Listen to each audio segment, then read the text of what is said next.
Shalom Bapak Ibu Saudara, berjumpa lagi di dalam pemahaman Alkitab Jemaat pada hari ini, Rabu 10 Mei 2023 dengan tema Masihkah Orang Kristen Menderita? Bersama saya, Pendeta Nathaniel Valentino. Hari ini kita akan mendalami bacaan Alkitab dari 1 Petrus 3 ayat 13 sampai 22. Sebelum kita membaca dan mendengarkan firman Tuhan, marilah kita terlebih dahulu bernyanyi bersama dari Kidung Jemaat 370, Ku Mau Berjalan Dengan Juru Selamatku.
Mari saudara, kita bersatu di dalam doa.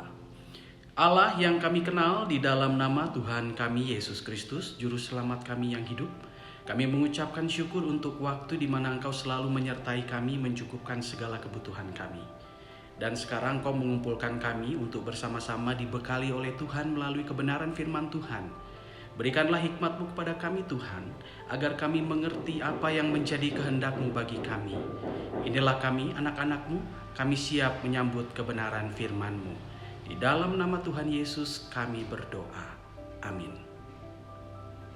1 Petrus 3 ayat 13 sampai 22. Beginilah firman Tuhan tertulis.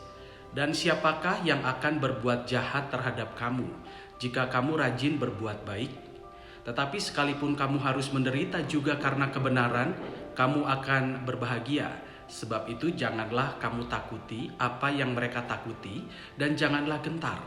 Tetapi kuduskanlah Kristus di dalam hatimu sebagai Tuhan, dan siap sedialah pada segala waktu untuk memberi pertanggungan jawab kepada tiap-tiap orang yang meminta pertanggungan jawab dari kamu tentang pengharapan yang ada padamu. Tetapi haruslah dengan lemah lembut dan hormat, dan dengan hati nurani yang murni.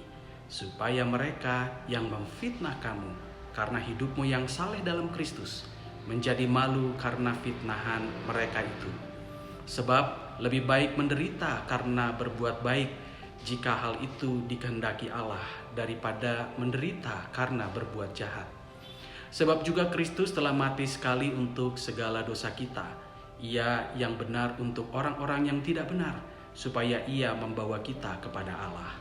Ia yang telah dibunuh dalam keadaannya sebagai manusia, tetapi yang telah dibangkitkan menurut roh. Dan di dalam roh itu juga Ia pergi memberitakan Injil kepada roh-roh yang di dalam penjara, yaitu kepada roh-roh mereka yang dahulu pada waktu Nuh tidak taat kepada Allah, ketika Allah tetap menanti dengan sabar waktu Nuh sedang mempersiapkan bahteranya, di mana hanya sedikit, yaitu 8 orang yang diselamatkan oleh air bah itu. Juga kamu sekarang diselamatkan oleh kiasannya, yaitu baptisan. Maksudnya bukan untuk membersihkan kenajisan jasmani, melainkan untuk memohonkan hati nurani yang baik kepada Allah, oleh kebangkitan Yesus Kristus yang duduk di sebelah kanan Allah, setelah Ia naik ke sorga sesudah segala malaikat, kuasa, dan kekuatan ditaklukkan kepadanya. Demikianlah pembacaan Alkitab kita pada hari ini. Diberkatilah kita yang membaca dan merenungkan firman Tuhan setiap hari. Haleluya. Masihkah orang Kristen menderita? Saudara-saudara yang dikasihi Tuhan Yesus Kristus, pertanyaan ini kerap kali ditanyakan oleh orang-orang Kristen. Masihkah orang-orang Kristen menderita? Berbicara tentang penderitaan, baik dari perspektif teologis maupun filosofis, pastinya tidak ada habisnya. Cukup banyak tokoh-tokoh filsuf dan teolog yang memberikan pandangannya tentang penderitaan. Dalam pertemuan hari ini, kita tidak akan membahas pemikiran-pemikiran para ahli itu. Hari ini kita akan coba melihat bagaimana tokoh Alkitab memandang penderitaan dan bagaimana mereka memaknainya, khususnya melalui perspektif murid Tuhan Yesus yang bernama Simon Petrus. Saudara terkasih, surat Petrus ini ditulis oleh Petrus sendiri, salah seorang murid Tuhan Yesus Kristus. Sebelum disebut Petrus, Petrus bernama Simon. Yesus menyebut Simon dengan sebutan Kefas dalam bahasa Arab, yang berarti batu karang, atau di dalam bahasa Yunani Petros atau Petrus. Setelah Petrus mengaku bahwa Yesus adalah Mesias di dalam Matius 16 ayat 18 sampai 19. Sebutan batu karang ini mengisyaratkan bahwa sesungguhnya Petrus akan menjadi pemimpin utama di gereja di Yerusalem di masa-masa awal berdirinya gereja. Itu bisa kita baca dalam Kisah Para Rasul 1 ayat 1 sampai 10. Di dalam perjalanan pelayanannya, Petrus kemudian diutus Tuhan untuk memberitakan Injil di luar Yerusalem dan bagi orang-orang bukan Yahudi. Kita teringat kisah Petrus membaptis seorang perwira Romawi yang bernama Cornelius sebagai pengikut Kristus di dalam Kisah Para Rasul 10 ayat 1 sampai 48. Kisah itu menjadi pemicu bagi Petrus untuk memberitakan Injil bagi segala bangsa. Surat Petrus ini adalah wujud dari pelayanan Petrus di luar tembok-tembok orang Yahudi. Surat ini ditulis oleh Petrus melalui rekan pelayanannya yang bernama Silwanus saat ia berada di Roma. Paulus menyebut Roma dengan sebutan Babel.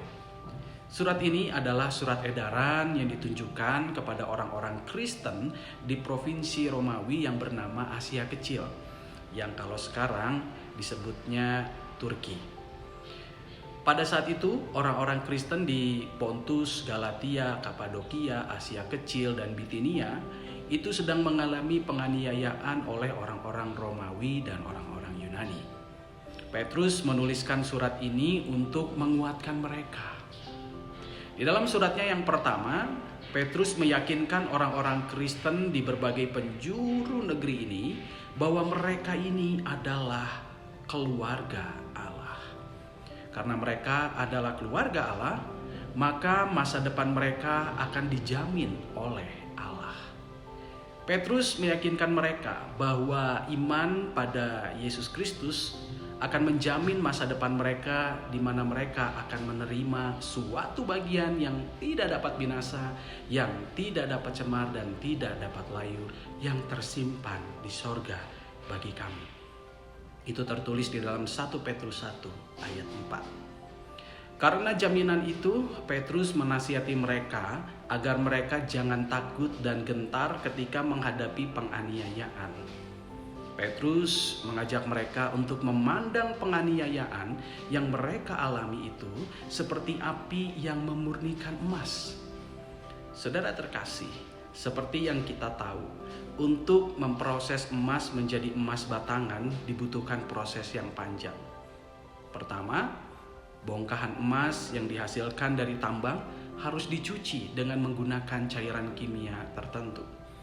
Tujuannya untuk meluruhkan logam-logam lain yang menempel, sehingga yang tersisa adalah emas murni. Kemudian yang kedua, emas harus dipanaskan hingga 1400 derajat Celcius. Dengan memperhatikan bagaimana emas diolah, Petrus hendak mengatakan bahwa melalui penderitaan iman mereka justru akan semakin teguh dan kokoh. Di dalam suratnya, khususnya yang menjadi bacaan kita pada hari ini, 1 Petrus 3 ayat 13-22, Petrus menguatkan kembali pesannya tentang keteguhan iman di tengah penderitaan. Di tengah penganiayaan, Petrus menasihati mereka agar mereka menguduskan Tuhan dalam hati mereka. Kata kudus di dalam teks ini itu diterjemahkan dari kata Yunani hagiazo, yang dapat diterjemahkan khusus atau istimewa. Maksud dari penggunaan kata kudus ini adalah tentang keistimewaan. Jadi kalimat kuduskanlah Tuhan dalam hatimu, maksudnya adalah khususkanlah hatimu hanya untuk Tuhan dan bukan untuk yang lain. Petrus mendorong mereka agar tetap memelihara iman mereka kepada Yesus Kristus sekalipun menderita. Petrus juga menasihati mereka agar mereka tetap menunjukkan kasih kepada orang-orang yang menganiaya mereka. Jika mereka digugat untuk apa yang mereka imani, mereka tetap memberikan kesaksian itu dengan lemah lembut, hormat, dan dengan hati yang murni. Dengan melakukan hal itu, para penganiaya mereka akan malu karena ternyata orang-orang Kristen tetap hidup saleh sekalipun dianiaya. Petrus berkata di dalam 1 Petrus 3 ayat 15-16, "Tetapi kuduskanlah Kristus di dalam hatimu sebagai Tuhan, dan siap sedialah pada segala waktu untuk memberi pertanggungan jawab kepada tiap-tiap orang yang meminta pertanggungan jawab dari kamu tentang pengharapan yang ada padamu. Tetapi haruslah dengan lemah lembut, dengan hormat, dan dengan hati nurani yang murni, supaya mereka yang memfitnah kamu karena hidupmu yang saleh dalam Kristus menjadi malu karena fitnahan mereka itu." Saudara terkasih, pemikiran Petrus ini seirama dengan pemikiran Paulus tentang membalas kejahatan dengan kebaikan di dalam Roma 12 ayat 19-21. Begini bunyinya, "Saudara-saudaraku yang kekasih, janganlah kamu sendiri menuntut pembalasan, tetapi berilah tempat kepada murka Allah. Sebab ada tertulis, pembalasan itu adalah hakku. Akulah yang akan menuntut pembalasan, firman Tuhan. Tetapi jika seterumu lapar, berilah dia makan. Jika ia haus, berilah dia minum. Dengan berbuat demikian, kamu menumpukan bara api di atas kepalanya. Janganlah kamu kalah terhadap kejahatan, tetapi kalahkanlah kejahatan dengan kebaikan." Saudara terkasih, sebagai orang-orang Kristen, kita tidak bisa menghalangi datangnya penderitaan. Kita tidak punya kendali untuk hal-hal tersebut. Tetapi sekalipun demikian, firman Tuhan hari ini mengingatkan kita kembali bahwa sekalipun kita akan tetap menghadapi penderitaan, kita akan memperoleh kekuatan untuk dapat menghadapinya. Kita teringat bacaan di dalam 1 Korintus 10 ayat 13. "Pencobaan-pencobaan yang kamu alami ialah pencobaan-pencobaan biasa yang tidak melebihi kekuatan manusia. Sebab Allah setia, dan karena itu Ia tidak akan membiarkan kamu dicobai melampaui kekuatanmu. Pada waktu kamu dicobai, Ia akan memberikan kepadamu jalan keluar, sehingga kamu dapat menanggungnya. Saudara terkasih, Tuhan bukan hanya menjamin keberhasilan kita untuk dapat menghadapi penderitaan itu.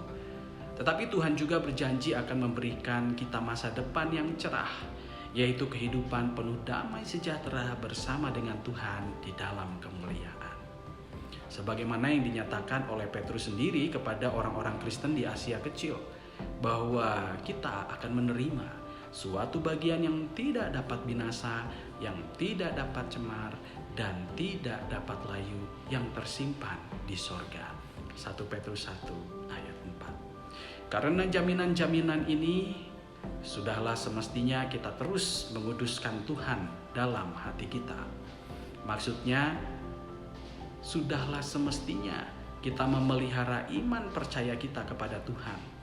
Kita tetap setia kepada Tuhan apapun risikonya dan seberat apapun penderitaan yang menyertainya. Jika kita menjadi korban penganiayaan atau digugat orang karena iman percaya kita kepada Yesus Kristus, marilah kita bersaksi dengan lemah lembut, hormat, dan dengan hati nurani yang murni. Karena dengan demikian, kita seakan-akan menaruh bara api di atas kepalanya. Tidak ada jaminan tentunya apakah kesaksian yang penuh kelembutan itu akan menyadarkan orang tersebut atau mengubah hidup orang tersebut. Tetapi setidaknya kita sudah melakukan yang benar menurut iman kita. Seperti yang dikatakan Petrus dalam 1 Petrus 3 ayat 17. Sebab lebih baik menderita karena berbuat baik, jika hal itu dikehendaki Allah, daripada menderita karena berbuat jahat. Saudara terkasih, dunia ini penuh dengan misteri, penuh dengan rahasia. Kita tidak punya mesin waktu yang bisa membuat kita mengintip masa depan agar kita bisa mengantisipasi penderitaan apa yang akan datang di dalam hidup kita. Tetapi itulah yang menarik dari kehidupan ini. Semakin masa depan itu penuh dengan misteri, penuh dengan kerahasiaan, semakin kita bergantung kepada Sang Maha Tahu, yaitu Tuhan Yesus Kristus. Berimanlah kepada Tuhan Yesus akan membuat kita lebih tenang menghadapi masa depan yang penuh misteri ini. Kita mempunyai gembala yang akan membawa kita ke air yang tenang dan padang berumput hijau. Kita mempunyai sahabat kekal yang selalu hadir saat suka dan duka kita. Kita mempunyai seorang guru yang selalu mendidik, mengingatkan kita tentang kebenaran. Kita mempunyai Tuhan Yesus Kristus. Roma 8 ayat 31. Jika Allah di pihak kita, siapakah yang akan melawan kita? Saudara terkasih, selamat berjalan bersama dengan Tuhan Yesus. Tetaplah setia kepadanya, tetaplah beriman kepadanya. Tuhan Yesus memberkati kita. Amin. Saudaraku, mari kita bersatu di dalam doa. Tuhan Yesus Kristus, Juru Selamat kami yang hidup, kami mengucapkan syukur untuk kebaikan-Mu yang selalu memelihara kami, mencukupkan segala kebutuhan kami, melengkapi kami dengan apa yang kami perlukan. Tuhan, pada hari ini Engkau mengingatkan kami sekali lagi, agar kami memelihara hati kami, agar tetap setia kepada Tuhan, apapun risikonya, apapun bahaya yang menyertainya. Kami percaya ketika kami berpegang teguh pada kebenaran, menurut iman percaya kami kepada Tuhan Yesus Kristus, maka Engkau akan memberikan kekuatan kepada kami untuk dapat melaluinya. Bukan hanya itu, Engkau juga memberikan pengharapan kepada kami tentang masa depan kami, bahwa kami akan menerima suatu bagian yang tidak dapat hancur dan binasa, yaitu kehidupan kekal bersama dengan Engkau.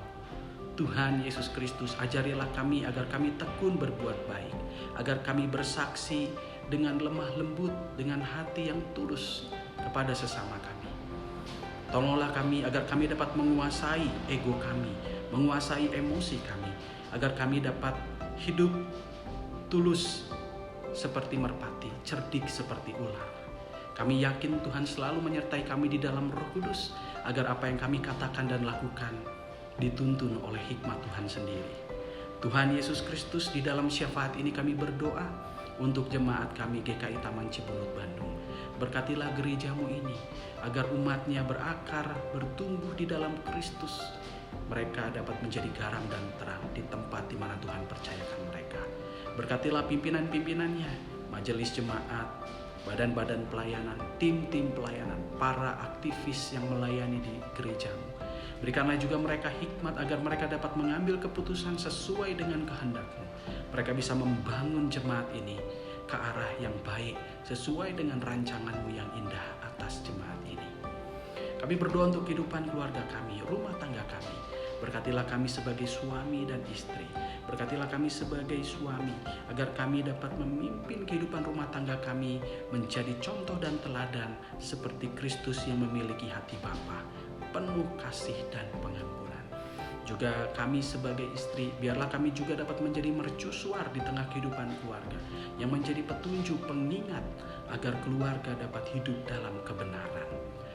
Kami juga berdoa untuk anak-anak kami, biarlah mereka berbakti kepada orang tuanya. Mereka beriman kepada Tuhan Yesus Kristus sebagai juru selamat mereka. Jagalah pergaulan mereka Tuhan, agar mereka dapat benar-benar memelihara iman mereka. Mereka dapat menjadi terang, inspirasi bagi sesama mereka. Dan melalui kompetensi yang Tuhan berikan kepada mereka, mereka bisa membangun kehidupan gereja, membangun kehidupan bangsa, dan membangun kehidupan dunia ini. Kami juga berdoa bagi mereka yang bergumul dengan kesehatan.